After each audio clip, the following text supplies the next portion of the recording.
కాంతమ్మకి ఇద్దరు కూతుళ్ళు. కష్టపడి ఇద్దరి కూతుర్ని పెంచి పెద్ద చేస్తుంది. తనకి భర్త లేడు. చిన్నప్పుడే భర్త దూరమైపోయాడు బిడ్డలకి. అలాగే కాంతమ్మ తన పెద్ద కూతురైన సుగుణని బాగా చదివిస్తుంది. కానీ తన చిన్న కూతురైన బిందుని మాత్రం పొలం పనికి తీసుకుని వెళ్తుంది. దీంతో బిందు ఎప్పుడూ ఇంట్లోనే ఉంటూ ఉంటుంది. కానీ సుగుణ మాత్రం పెద్ద పెద్ద కోరికలతో ఉంటుంది. ఒక మంచి వేళ కాంతమ్మ ఇద్దరి కూతుళ్ళకి పెళ్లి చేస్తుంది. కాంతమ్మ పెద్ద కూతురు సుగుణ మోడల్గా ఇంకా అందంగా ఉండడంతో తనకి ఒక డబ్బున్న సంబంధం వస్తుంది. ఆ డబ్బున్న ఇంటికి వెళ్ళిన తర్వాత సుగుణ తల్లిని ఇంకా చెల్లిని పూర్తిగా మర్చిపోతుంది. పూర్తిగా డబ్బు పిచ్చిలో డబ్బుందనే పొగరుతో జీవిస్తూ ఉంటుంది.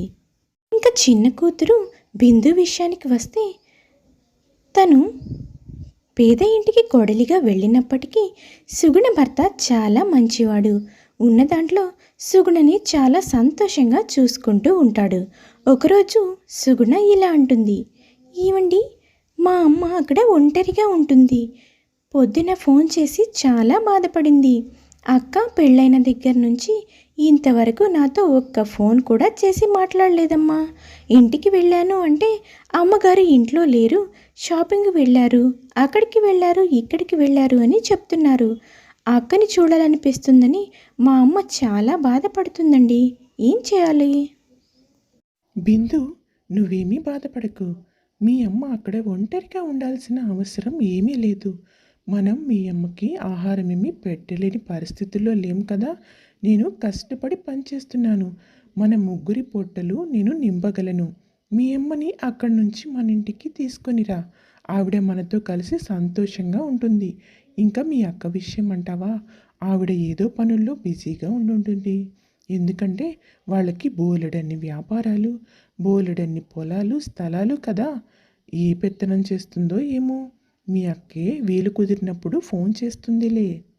నువ్వు వెళ్ళి ముందు అత్తగారిని మన ఇంటికి తీసుకునిరా. నాకు కూడా తల్లిదండ్రులు లేరు కదా. ఆ లోటు లేకుండా నేను కూడా చాలా సంతోషిస్తాను అంటాడు. నిజంగా మీరెంత మంచివారండి. మా అమ్మ అక్కడ ఒంటరిగా ఉంటుందని కూతుర్నైనా నాకే ఇంతవరకు మా అమ్మని తెచ్చి నా దగ్గర పెట్టుకొని చూసుకోవాలన్న ఆలోచన రాలేదు. డబ్బుండి ఏం ప్రయోజనం అండి?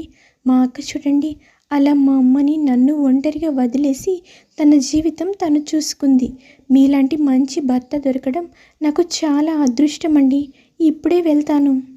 చూడు, మీ అమ్మగారు మొహమాటానికి పోయి రాను అని చెప్తారు. కానీ నువ్వు వదలొద్దు. 2 రోజులైనా సరే అక్కడే ఉండి అమ్మగారిని తీసుకొనిరా. ఇక్కడ నా ఆహారం నేను చూసుకుంటాను. నువ్వేమీ నా గురించి దిగులు పడొద్దు అని జాగ్రత్తలు చెప్పి బిందుని పంపిస్తాడు బిందు భర్త సురేష్. రా అమ్మా రా, ఎన్నాళ్ళయిందే నిన్ను చూసి. ఫోన్లో మాట్లాడమే కానీ నిన్ను 3 నెలలు అవుతుందమ్మా చూసి.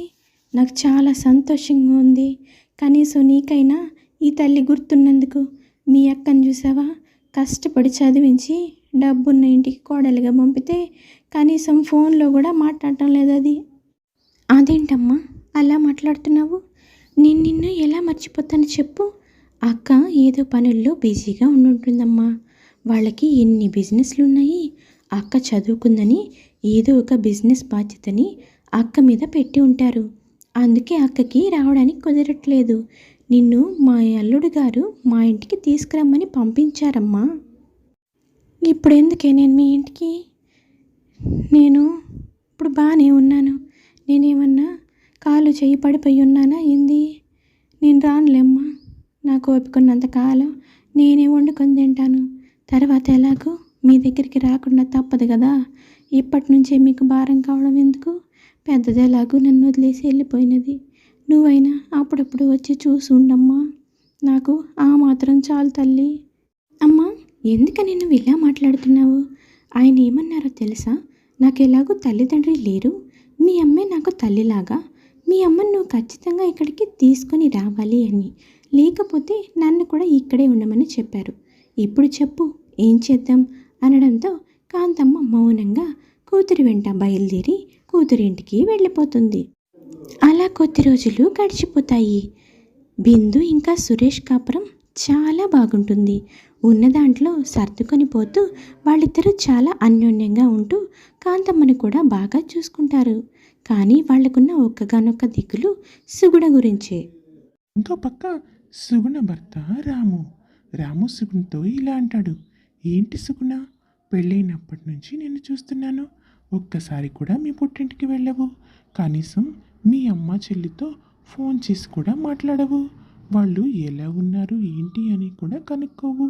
అసలు నీకు ఏమైంది, ఎందుకు ఇలా ఉంటున్నావు, ఒక్కసారి వెళ్ళి వాళ్ళని కలిసి రావచ్చు కదా. అబ్బా, మీకేం తెలీదు, మీరు ఊరుకోండి. వాళ్ళని ఒక్కసారి మన ఇంటికి రానిచ్చామంటే వాళ్ళు పదే పదే వస్తూనే ఉంటారు. పేదవాళ్ళ గురించి మీకు తెలియదండి. వాళ్ళని ఎంతలో ఉంచాలో అంతలోనే ఉంచాలి. మనకి అవసరమైనప్పుడే వాళ్ళ దగ్గరికి మనం వెళ్ళాలి. మనకి ఎలాంటి అవసరం లేకుండా వాళ్ళని మన ఇంటి వైపు కూడా రానివ్వకూడదు. అయినా వాళ్ళ గురించి నాకంటే మీకేమన్నా ఎక్కువగా తెలుసా ఏంటి? సమయం వచ్చినప్పుడు నేనే కలుస్తానులేండి. సుగుణ, ఏంటి నువ్వు మీ అమ్మ ఇంకా చెల్లి గురించి ఇంత దారుణంగా మాట్లాడుతున్నావు? ఇలాంటి మాటలన్నీ ఎక్కడ నేర్చుకున్నావు? నీకు ఇలాంటి బుద్ధి ఉందని నేను అస్సలు అనుకోలేదు. వాళ్ళు నీ సొంత అమ్మ చెల్లి, వాళ్ళని నువ్వు ఇలా మాట్లాడతావా ఏంటి? ఏమండి, నాకు ఎవరిని ఎక్కడ ఉంచాలో అంతా తెలుసు. మీరు సైలెంట్గా ఉండండి.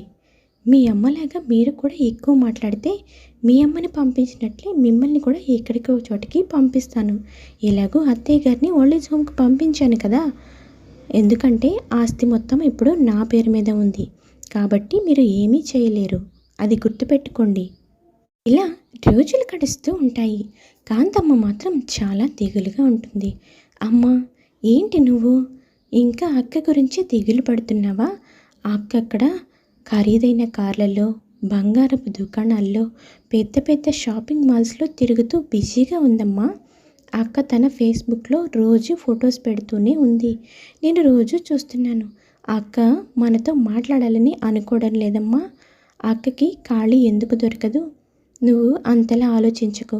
తను అక్కడ చాలా సంతోషంగా ఉంది. అవునా? నా కూతురు క్షేమంగా ఉందా?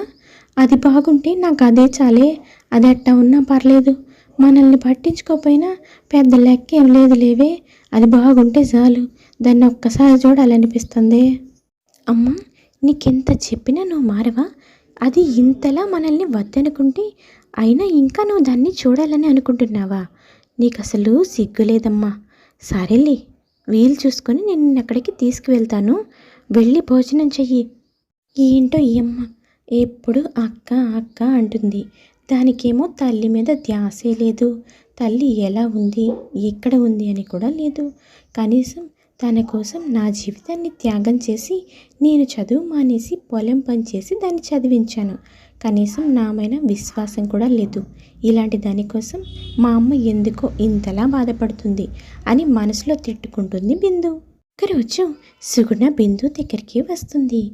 రా రా, అమ్మ మా ఆయన ఇప్పుడే అమ్మ కోసం మెడిసిన్ తీసుకోవడానికి హాస్పిటల్ దగ్గరికి వెళ్ళారు. అమ్మ నువ్వు ఇలా వచ్చావని తెలిస్తే చాలా సంతోషపడుతుంది. పదక్క, లోపలికి వెళ్దాం.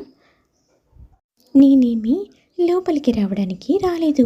అయినా మీ ఇంట్లో ఆ డొక్కు డొక్కు పంటూ తిరిగే ఫ్యాన్ గాలి కింద నేను కూర్చోలేను. నాకు ఏసీ తప్పితే ఈ గాలి పడదు. నాకు చాలా చెమట పట్టేస్తుంది. నేను ఇక్కడ ఎక్కువసేపు ఉండలేను. ఈరోజు నేను ఒక విషయం చెప్పడానికి వచ్చాను. మాది గృహప్రవేశం ఉంది రేపు. దానికి మిమ్మల్ని పిలవడానికి వచ్చాను. చాలా సంతోషం అక్క. చెల్లికి కనీసం ఇంట్లోపలికి వచ్చి కూడా ఆహ్వానం చెప్పలేని అక్క దొరికినందుకు నాకు చాలా సంతోషంగా ఉంది. కానీ ఒకప్పుడు నువ్వు ఇలాంటి ఇంట్లోనే పుట్టి పెరిగావన్న సంగతి మాత్రం మర్చిపోకక్క. అమ్మ నీకోసం చాలా తపించిపోతుంది. కనీసం అమ్మ వచ్చే వరకు నీ కారులోనైనా నువ్వు ఎదురు చూడొచ్చు కదా. ఇప్పుడు నాకంత టైం లేదు. అక్కడ నా కోసం పెద్ద పెద్ద వాళ్ళంట ఎదురు చూస్తూ ఉంటారు. ఇంకా చాలామంది ఇళ్ళకు వెళ్ళి ఇన్విటేషన్స్ చెప్పాలి. నువ్వు ఒకటి గుర్తుపెట్టుకో, అక్కడికి పెద్ద పెద్ద వాళ్ళందరూ వస్తారు. వాళ్ళల్లో మీరు చీప్గా రాకుండా కాస్త మంచిగా డ్రెస్సింగ్ చేసుకొని మంచి మంచి చీరలు కట్టుకొని రండి. ఇదే విషయాన్ని ఆ అమ్మకు కూడా చెప్పు. ఇంకా నీ పల్లెటూరి భర్తని కూడా ఆ జిడ్డు మొహం వేసుకొని కాకుండా కొంచెం నీట్గా ప్యాంటు షర్టు వేసుకొని రమ్మని చెప్పు అంటుంది. అక్క, మాటలు మర్యాదగా రానివ్వు. నన్ను ఎన్నన్నా భరిస్తాను. ఎందుకంటే నేను నీ తోడబుట్టిన చెల్లిని కాబట్టి, నీకంటే వయసులో చిన్నదాన్ని కాబట్టి. కానీ నా భర్తని ఒక్క మాటన నేను సహించేదే లేదు. పెళ్లి చేసుకుని వెళ్ళిపోయిన రోజు నుంచి నువ్వు అమ్మనేమన్నా పట్టించుకున్నావా? అప్పటి నుంచి మన అమ్మని నన్ను పోషిస్తున్న దేవుడు ఆయన. ఆయన్ని ఒక్క మాటన ఒప్పుకోను. రమ్మని చెప్పావు కదా, నీ పని అయిపోయింది. ఇక నువ్వు వెళ్తే నేను సంతోషిస్తాను. అబ్బో, రోషానికి ఏం తక్కువ లేదమ్మా. సరేలే, నేను చెప్పినట్టు నీట్గా పట్టు చీరలు కట్టుకొని రండి, అర్థమైందా అని చెప్పి అక్కడి నుంచి వెళ్ళిపోతుంది సుగుణ. తర్వాతి రోజు భర్తకి ఈ విషయం చెప్తుంది బిందు. ఏమండి, నిన్న మా అక్క వచ్చింది. రాత్రి చెప్తే అమ్మ ట్యాబ్లెట్లు కూడా వేసుకోకుండా బాధపడుతుందని నేను చెప్పలేదు. ఈరోజు వాళ్ళ ఇంట్లో గృహప్రవేశం అంట. నోటికొచ్చినట్టు మాట్లాడింది. వాళ్ళు ఉన్నవాళ్ళని మనం లేని వాళ్ళమని కనీసం గుమ్మం లోపలికి కూడా రాలేదండి. మన డొక్కు డొక్కు మనం తిరిగే ఫ్యాన్ గాలి దానికి సరిపోదంట. కనీసం అమ్మ కోసమని ఎదురు చూడక్క, అమ్మ నీ కోసం చాలా దిగులు పెట్టుకుంది అని చెప్పాను. చాలా చులకనగా మాట్లాడింది. దానికి డబ్బు, అహంకారం, గర్వం తలకెక్కాయండి. అందుకే మనం దాని ఇంటికి అసలు వెళ్ళొద్దు. నేను మాత్రం రానండి అంటుంది బిందు. తప్పు బిందు. అలా చేస్తే మీ అక్కకు నీకు తేడా ఏముంటుంది? ఈ రోజుల్లో బంధాలు, బంధుత్వాలు విలువ ఎవరూ లేని నాకే బాగా తెలుసు. కష్టమైన నష్టమైన తను మన ఇంటికి వచ్చి పిలిచింది అంటే మనం వాళ్ళ అతిథులమని, మనం వాళ్ళ దృష్టిలో కొంచెం గౌరవం ఉన్న వ్యక్తులమని, మనకి ఇంపార్టెన్స్ ఇచ్చిందని. మనం వెళ్ళి అలా కనిపించి వచ్చేద్దాం. నీ ఇష్ట ప్రకారమే వాళ్ళతో ఎక్కువసేపు మాట్లాడొద్దు, కానీ వెళ్దాం. మీలో నాకు నచ్చేది ఇదేనండి. ఎంత చెడ్డ విషయం జరిగినా అందులో మీరు మంచినే వెతుక్కుంటారు. పక్కవారిని కూడా చాలా సంతోషంగా ఉంచుతారు. మీలాంటి భర్త దొరకడం నాకు చాలా సంతోషంగా ఉందండి. తర్వాతి రోజు సురేష్ ఇంకా బిందు సుగుణ వాళ్ళ ఇంటికి వెళ్తారు. వదిన గారు, బాగున్నారా? మీ ఇల్లు చాలా బాగుందండి. ఈ ఇంట్లో వస్తువులన్నీ కూడా చాలా బాగున్నాయి. మీరింత సంతోషంగా ఉన్నందుకు నాకు చాలా సంతోషంగా ఉంది అని పలకరిస్తాడు సురేష్. ఎందుకు బాగుండదండి? ఎందుకంటే మీరు మీ జీవితాంతం కష్టపడినా సరే ఇలాంటి ఇల్లుని కలలో కూడా చూడలేరు కదా. అందుకే ఈ ఇల్లు మీకు చాలా బాగా నచ్చుతుందని నాకు తెలుసు. మీలాంటి పూరిపాకల్లో ఉండేవాళ్ళకి ఇలాంటి ఇల్లు కల్లో కూడా చూస్తాననే అనుకోరు. ఇలాంటి ఇంట్లో కూర్చొని భోజనం చేయాలంటే చాలా అదృష్టం ఉండాలి. అది నా వల్ల మీకు దక్కింది ఇవాళ. అక్క, మర్యాదగా మాట్లాడు. ఏం మాట్లాడుతున్నావు? ఇలాంటి ఇల్లు మేము కల్లో కూడా చూడమా? నీకు తెలుసా మేము చూడమని? మర్యాదగా మాట్లాడు. ఆయన నీ మరిది గారు. ఆయనకి ఇవ్వాల్సిన గౌరవం నువ్వు తప్పకుండా ఆయనకి ఇవ్వాలి. అయినా నువ్వు పిలిస్తేనే మేము ఇక్కడికి వచ్చాము. మాటలు జాగ్రత్తగా రానివ్వు. ఇంకొకసారి ఆయన తక్కువ చేసి మాట్లాడావంటే చెంప చెళ్ళుమని పెంచగలను. తినడానికి తిండి లేకపోయినా ఇలాంటి పౌరుషాలకి ఏమీ తక్కువ లేదమ్మా. అంత పౌరుషం వచ్చేవాళ్ళు మరి ఇలాంటి ఇంటికి ఫంక్షన్కి వచ్చేటప్పుడు గిఫ్ట్లు ఏమీ తీసుకురావాలని తెలీదా? కాళ్ళు చేతులు ఊపుకుంటూ వస్తారా? ఇంకా మీ గౌరవం ఎలా పెరుగుతుంది? అందులోనూ నీ సొంత అక్కని ఎవరైనా అడిగితే మీ చెల్లి మీకోసం ఏం గిఫ్ట్ తెచ్చిందని నా ముఖం ఎక్కడ పెట్టుకోవాలి? నా పరువంతా తీసేస్తున్నారు మీరు. అక్క, ఇంకా నోరు మూసుకో. నా పరిస్థితి అంతా తెలుసు నీకు. నిన్నింత కష్టపడి చదివించింది నేను. నీకోసం నేను నా జీవితాన్ని త్యాగం చేస్తే ఈరోజు నువ్వు నలుగురిలో నా పరువు తీసావు. ఇప్పుడు గిఫ్ట్ లేకపోతే నేను నీ ఇంటికి రాకూడదు.